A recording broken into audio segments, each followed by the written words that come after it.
Shalom. Renungan kali ini berjudul Apakah semua berbicara dalam bahasa lidah atau bahasa roh? Oleh Evangelis Lokamanya Prawiro. Kita akan membahas beberapa penolakan atau salah paham terkait dengan pengalaman berbicara dalam bahasa lidah. Satu penolakan atau salah paham umum didasari pada pertanyaan Paulus. Adakah mereka semua mendapat karunia untuk berkata-kata dalam bahasa roh? 1 Korintus 12 ayat 30. Meneliti konteks ini secara cermat, jawaban Paulus terhadap pertanyaan ini adalah tidak. Semua tidak berbicara dalam bahasa roh. Apakah ini berarti ada orang-orang Kristen dalam gereja Perjanjian Baru yang menerima baptisan dalam Roh Kudus tanpa berbicara dalam bahasa roh? Tidak, ini bukan apa yang Paulus katakan. Paulus di sini tidak berbicara mengenai baptisan dalam Roh Kudus, melainkan mengenai berbagai manifestasi supernatural roh yang bisa dilakukan oleh orang percaya di gereja setelah atau sebagai hasil dari pengalaman pertama dibaptis dalam Roh Kudus. Ini sepakat dengan apa yang Paulus katakan dalam 2 ayat sebelumnya. Kamu semua adalah tubuh Kristus dan kamu masing-masing adalah anggotanya. Dan Allah menetapkan beberapa orang dalam jemaat, pertama sebagai rasul, kedua sebagai nabi, ketiga sebagai pengajar. Selanjutnya, mereka yang mendapat karunia untuk mengadakan mujizat, untuk menyembuhkan, untuk melayani, untuk memimpin, dan untuk berkata-kata dalam bahasa roh. 1 Korintus 12 ayat 27-28. Paulus berbicara mengenai berbagai pelayanan yang bisa dilakukan oleh masing-masing anggota yang berbeda di dalam gereja. Di antara karunia-karunia ini, ia menyebutkan dalam Alkitab New King James Version, variety of tongues, atau lebih harafiah, beragam jenis bahasa roh. Ekspresi yang sama digunakan Paulus sebelumnya dalam pasal yang sama ketika ia menyebut 9 karunia manifestasi Roh Kudus yang diberikan kepada orang-orang percaya yang sudah dibaptis dalam Roh Kudus. Daftarnya sebagai berikut. Tetapi kepada tiap-tiap orang dikaruniakan penyataan roh untuk kepentingan bersama. Sebab kepada yang seorang roh memberikan karunia untuk berkata-kata dengan hikmat, dan kepada yang lain roh yang sama memberikan karunia berkata-kata dengan pengetahuan, kepada yang seorang roh yang sama memberikan iman, dan kepada yang lain ia memberikan karunia untuk menyembuhkan. Kepada yang seorang roh memberikan kuasa untuk mengadakan mujizat, dan kepada yang lain ia memberikan karunia untuk bernubuat, dan kepada yang lain lagi ia memberikan karunia untuk membedakan bermacam-macam roh. Kepada yang seorang ia memberikan karunia untuk berkata-kata dengan bahasa roh, dan kepada yang lain ia memberikan karunia untuk menafsirkan bahasa roh itu. Tetapi semuanya ini dikerjakan oleh Roh yang satu dan yang sama, yang memberikan karunia kepada tiap-tiap orang secara khusus, seperti yang dikehendakinya. 1 Korintus 12 ayat 7-11. Paulus berbicara mengenai karunia-karunia roh yang bisa dilakukan oleh orang-orang percaya setelah menerima baptisan dalam roh. Ini dikonfirmasi dengan apa yang ia katakan dalam ayat 13. Sebab dalam satu roh kita semua telah dibaptis menjadi satu tubuh. Atau lebih harfiah, sebab dalam satu roh kita semua telah dibaptis ke dalam satu tubuh. Paulus di sini berbicara baptisan dalam roh sebagai satu pengalaman yang diterima oleh mereka yang ia tulis. 9 karunia atau manifestasi roh yang ia daftar bisa dilakukan oleh orang-orang percaya setelah dan sebagai hasil dari dibaptis dalam Roh Kudus. Paulus mengindikasikan bahwa walaupun baptisan dalam Roh Kudus untuk semua orang percaya, dalam satu roh kita semua dibaptis ke dalam satu tubuh, Setelah itu, berbagai karunia roh dibagi di antara orang-orang percaya sesuai kehendak berdaulat roh sendiri. Seorang percaya bisa menerima satu karunia, dan orang percaya lain bisa menerima karunia lain. Tidak semua orang percaya menerima semua karunia. Di antara 9 karunia roh yang didaftar oleh Paulus, yang ke-8 adalah berkata-kata dengan bahasa roh. Dalam Alkitab New King James Version, different kinds of tongues.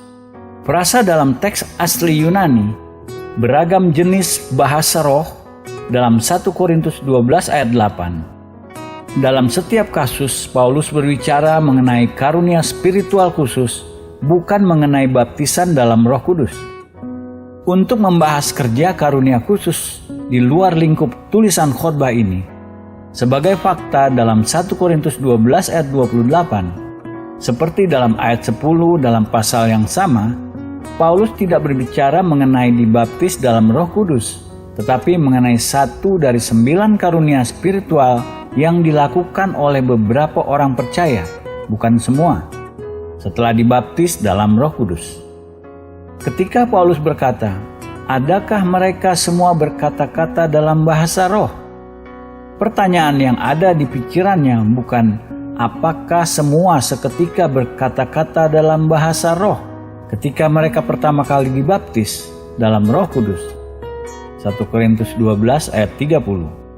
Sebaliknya, ia bertanya, adakah semua orang percaya yang sudah dibaptis dalam Roh Kudus biasanya melakukan karunia berkata-kata dalam beragam jenis bahasa roh? Atau varieties of tongues, atau different kind of tongues? Untuk pertanyaan ini jawabannya tidak. Dalam hal ini, pengalaman orang-orang percaya modern setelah dibaptis dalam roh sepenuhnya mengikuti pola yang ditetapkan dalam Perjanjian Baru.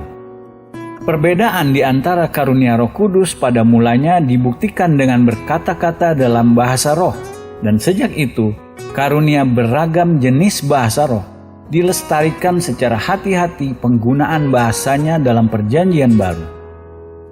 Kata Yunani yang digunakan untuk karunia ketika menunjukkan karunia Roh Kudus yang diterima ketika dibaptis dalam roh adalah dorea. Kata Yunani untuk karunia ketika menunjukkan 9 karunia atau manifestasi roh, termasuk karunia beragam jenis bahasa roh, adalah karisma. Dua kata ini tidak pernah dipertukarkan penggunaannya dalam Perjanjian Baru. Karisma tidak pernah digunakan untuk menunjukkan karunia Roh Kudus yang diterima ketika dibaptis dalam roh. Sebaliknya, dorea tidak pernah digunakan untuk menunjukkan 9 karunia Roh Kudus yang dimanifestasikan dalam kehidupan orang-orang percaya yang menerima baptisan Roh Kudus. Bahasa, pengajaran, dan contoh-contoh Perjanjian Baru mengindikasikan perbedaan jelas antara dua aspek pengalaman spiritual ini. Mereka yang mengklaim bahwa berbicara dengan bahasa lidah bukan bukti baptisan dalam Roh Kudus, logikanya harus memberi bukti alternatif yang bisa kita tahu sesuai kitab suci bahwa seseorang sudah menerima baptisan dalam Roh Kudus. Satu bukti yang umum diusulkan sebagai alternatif adalah buah spiritual atau buah roh. Argumentasinya, kecuali seseorang mendemonstrasikan dalam hidupnya buah Roh Kudus secara penuh, orang tersebut tidak bisa dipertimbangkan sudah menerima baptisan dalam Roh Kudus. Daftar lengkap buah Roh Kudus diberikan oleh Paulus dalam Galatia 5 ayat 22-23. Tetapi buah roh ialah kasih, sukacita, damai sejahtera, kesabaran, kemurahan, kebaikan, kesetiaan, kelemah lembutan, penguasaan diri. Ini dan nas-nas lain menyatakan dengan jelas buah utama roh dari mana keluar berkembang semua sisanya adalah kasih. Hanya orang Kristen bodoh yang dangkal pikirannya menolak buah roh pada umumnya dan kasih pada khususnya sebagai terpenting tertinggi dalam kehidupan setiap orang Kristen. Namun demikian, Ini tidak berarti buah spiritual bukti Alkitabiah sudah menerima baptisan dalam Roh Kudus. Sebetulnya, tes buah spiritual ini harus ditolak karena bertolak belakang dengan kitab suci berdasarkan dua hal. Pertama, para rasul tidak pernah mengaplikasikan tes. Kedua, ini mengabaikan perbedaan jelas Alkitabiah antara karunia dan buah. Mari kita pelajari tes pertama yang para rasul aplikasikan dalam pengalaman mereka sendiri. Ketika 120 murid pada hari Pentakosta menerima baptisan dalam Roh Kudus dengan bukti berbicara dalam bahasa-bahasa lain, Petrus tidak menunggu beberapa minggu atau bulan untuk melihat apakah pengalaman ini menghasilkan dalam hidupnya dan dalam kehidupan murid-murid lain ukuran buah spiritual lebih besar daripada yang mereka nikmati sebelumnya.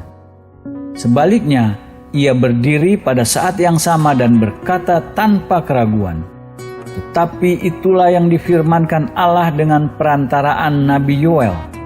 Akan terjadi pada hari-hari terakhir, demikianlah firman Allah, bahwa aku akan mencurahkan rohku ke atas semua manusia." Kisah Para Rasul 2 ayat 16-17. Bukti apa yang Petrus miliki dalam membuat pernyataan ini?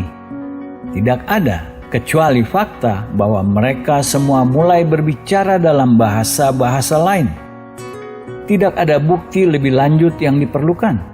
Lagi, setelah banyak orang di Samaria menjadi orang percaya melalui pemberitaan Filipus, Petrus dan Yohanes pergi ke situ untuk berdoa bagi mereka agar mereka menerima Roh Kudus. Ketika rasul-rasul di Yerusalem mendengar bahwa tanah Samaria telah menerima firman Allah, mereka mengutus Petrus dan Yohanes ke situ. Setibanya di situ, kedua rasul itu berdoa supaya orang-orang Samaria itu beroleh Roh Kudus. Sebab Roh Kudus belum turun di atas seorang pun di antara mereka, karena mereka hanya dibaptis dalam nama Tuhan Yesus. Kemudian, keduanya menumpangkan tangan di atas mereka, lalu mereka menerima Roh Kudus. Ketika Simon melihat bahwa pemberian Roh Kudus terjadi oleh rasul-rasul itu menumpangkan tangannya, ia menawarkan uang kepada mereka serta berkata, "Berikanlah juga kepadaku kuasa itu, supaya jika aku menumpangkan tanganku di atas seseorang, ia boleh menerima Roh Kudus." Tetapi Petrus berkata kepadanya, "Binasalah kiranya uangmu itu bersama-sama dengan engkau, karena engkau menyangka bahwa engkau dapat membeli karunia Allah dengan uang." Kisah Para Rasul 8 ayat 14-20. Dari peristiwa ini kita mengerti bahwa orang-orang di Samaria baru saja menjadi orang percaya beberapa hari atau paling lama beberapa minggu. Namun mereka menerima Roh Kudus melalui penumpangan tangan para rasul sebagai satu pengalaman lengkap. Tidak ada pertanyaan mengenai menunggu untuk melihat apakah dalam minggu-minggu dan bulan-bulan berikutnya sudah dimanifestasikan cukup buah spiritual dalam kehidupan orang-orang yang baru menjadi percaya itu untuk membuktikan bahwa mereka benar-benar menerima Roh Kudus. Tidak. Penerimaan Roh Kudus mereka satu pengalaman lengkap, di mana setelah itu tidak ada bukti atau tes-tes lebih jauh diperlukan. Penolakan kadang-kadang dikemukakan bahwa Alkitab tidak dengan eksplisit menyatakan bahwa orang-orang di Samaria berbicara dengan bahasa lidah ketika mereka menerima Roh Kudus. Ini cukup benar. Namun demikian, Alkitab menyatakan jelas dengan meletakkan kedua tangan para rasul, ada demonstrasi kuasa supernatural sehingga Simon yang bekerja sebagai tukang sihir bersedia membayar agar bisa menerima kuasa untuk melakukan demonstrasi supernatural serupa pada orang yang ia tumpangi tangan. Jika kita menerima orang-orang di Samaria, hasil dari para rasul meletakkan kedua tangan atas mereka, sehingga mereka berbicara dalam bahasa-bahasa lain, maka ini cocok dengan setiap detail cerita yang dicatat dalam Kisah Para Rasul. Juga pengalaman mereka sejalan dengan kasus-kasus semua orang lainnya dalam kitab Kisah Para Rasul yang menerima baptisan dalam Roh Kudus. Atas asumsi ini, oleh karena itu, tidak mungkin membuat kesimpulan doktrinal mengenai baptisan dalam Roh Kudus. Sebagai contoh, seseorang tidak dapat berkata, "Saya tidak bisa berbicara dengan bahasa lidah, namun saya tahu saya sudah menerima baptisan dalam Roh Kudus karena saya sudah menerima bukti yang sama atau pengalaman seperti orang-orang Samaria." Jika orang-orang Samaria tidak berbicara dengan bahasa lidah, tidak ada cara mengetahui apalagi yang mereka bisa lakukan sebagai gantinya. Jadi asumsi ini mengarah hanya kepada kesimpulan-kesimpulan negatif. Tidak bisa mempengaruhi kesimpulan-kesimpulan positif yang kita sudah buat dari kasus-kasus lain, di mana kita tahu orang-orang waktu menerima baptisan dalam Roh berbicara dengan bahasa lidah. Kasus lain yang kadang-kadang dikemukakan adalah Saulus dari Tarsus, kemudian Rasul Paulus. Lalu pergilah Ananias ke situ dan masuk ke rumah itu. Ia menumpangkan tangannya ke atas Saulus, katanya, "Saulus, saudaraku, Tuhan Yesus yang telah menampakkan diri kepadamu di jalan yang engkau lalui, telah menyuruh aku kepadamu, supaya engkau dapat melihat lagi dan penuh dengan Roh Kudus." Dan seketika itu juga seolah-olah selaput gugur dari matanya, sehingga ia dapat melihat lagi. Ia bangun lalu dibaptis. Kisah Para Rasul 9 ayat 17-18. Tentunya jika ada kasus di mana gereja mula-mula dibenarkan karena mengaplikasikan tes buah spiritual dalam kasus Saulus dari Tarsus, sampai waktu itu ia menurut pengakuannya sendiri penentang Injil dan penganiaya gereja paling sengit.